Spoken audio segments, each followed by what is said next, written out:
Hello' বন্ধু বান্ধৱীসকল, আপোনালোকে ভাত পানী বনালে চাগে। মই বনাবলৈ সাজু হৈছোঁ।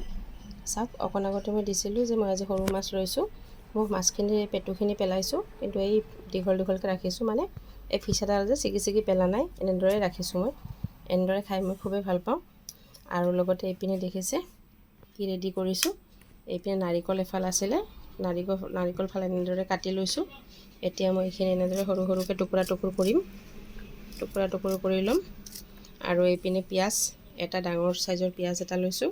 এইপিনে শুকান জলকীয়া কেইটামান তিয়াই থৈ দিছোঁ অকণমান পানীত। আৰু এইপিনে 2 আদা লৈছোঁ আৰু কেইটামান নহৰু লৈছোঁ, কেইফটামান। এই আটাইখিনি মই এতিয়া এই মিক্সিৰ গ্ৰাইণ্ডাৰত পেষ্ট বনাই ল'ম। তাৰপিছত চাই থাকিব আজি মই কেনেদৰে নাৰিকল, পিঁয়াজ, জলকীয়া এনেদৰে এই সৰু মাছখিনি বনাওঁ। আমি সাধাৰণতে সদায় সৰিয়হ দি সৰু মাছ বনাওঁ, সকলোৱে খাওঁ হয়নে। আজি এনেদৰে বনাই খাই চাওঁ, কেনেকুৱা লাগে আপোনালোকক জনাই আছোঁ দেই। মাছখিনি 2টা ভাগত ভাগ কৰিলোঁ। একদম সৰু সৰু মোৱা মাছখিনি আৰু সৰু সৰু মিছা মাছৰ পোৱালিখিনি, সৰু সৰু চন্দাখিনি এনেদৰে মই বাছি ল'লোঁ। একদম সৰুখিনি, আৰু এইখিনি অকণমান ডাঙৰ চেলকণি ডাঙৰ মোৱা আৰু পুঠি মাছখিনি এনেদৰে ভাগ কৰি ল'লোঁ। অলপ ডাঙৰ এইখিনি মাছ মই আজি নাৰিকলেদি বনাম, নাৰিকলৰ চচ্চড়ি এখন বনাম। আৰু সৰু মাছখিনি এনেই ভাজি পিনে খাম। এয়া মই নাৰিকলখিনি ধুনীয়াকৈ পেষ্ট বনাই লৈছোঁ। গোটেইখিনি নহৰু, পিঁয়াজ, জলকীয়া, আদা আটাইখিনি মই এনেদৰে পেষ্ট বনাই ল'লোঁ। আৰু এইপিনে সৰু সৰু মাছখিনি ভাজি লৈছোঁ। এইপিনে দেখিছে অকণ ডাঙৰ মাছখিনি মই বাছি লৈছিলোঁ। এয়া চেলেকণি, পুঠি আৰু ডাঙৰ মোৱাকেইটা মই এনেদৰে বাছি লৈছোঁ।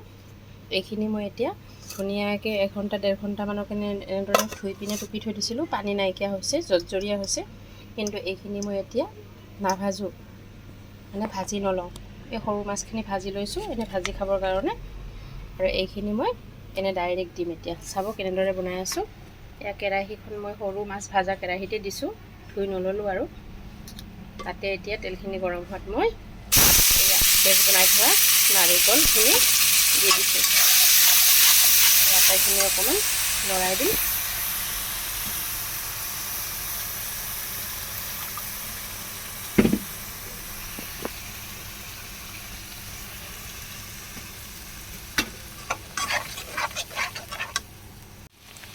এতিয়া মই নাৰিকলখিনি ভাজি লৈছোঁ অকণমান, লৈ পিনে নিমখ, হালধি, জিৰাৰ গুড়ি ইয়াত দি দিছোঁ। আৰু অকণমান দেখিছে ইয়াতে 1 চুকুটমান মই চেনিও দি দিছোঁ। এতিয়া এই আটাইখিনি অকণমান ভাজি ল'ম ধুনীয়াকৈ, অকণমান ভাজি ল'ম। ভাজি লৈ পিনে ইয়াত পানী দিম একমতে। আৰু তাৰপিছত মই মাছখিনি ইয়াত নভজা মাছখিনি ইয়াত ঢালি দিম। আপোনালোকে এনেদৰে বনাই খাই পাইছেনে বন্ধু বান্ধৱীসকল?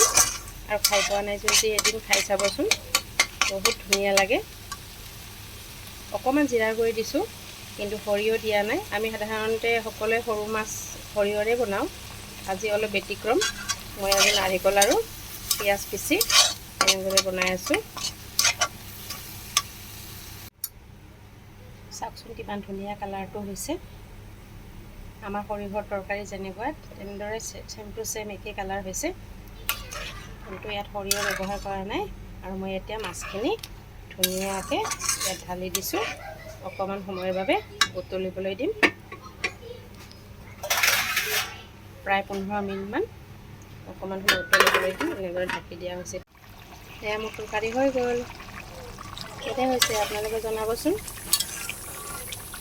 আজি সকলোৱে এনেদৰে খাই পোৱা নাই, এদিন এনেকৈ নাৰিকলৰ সৈতে সৰু মাছ খাই চাবচোন। এইটো কেঁচা পাক আৰু মাছখিনি ভাজি নলোৱাকৈ বনাই এনেদৰে খাই চাব দেই। আপোনালোকে কেনেকুৱা পালে ৰেচিপিটো জনাব। Bye bye.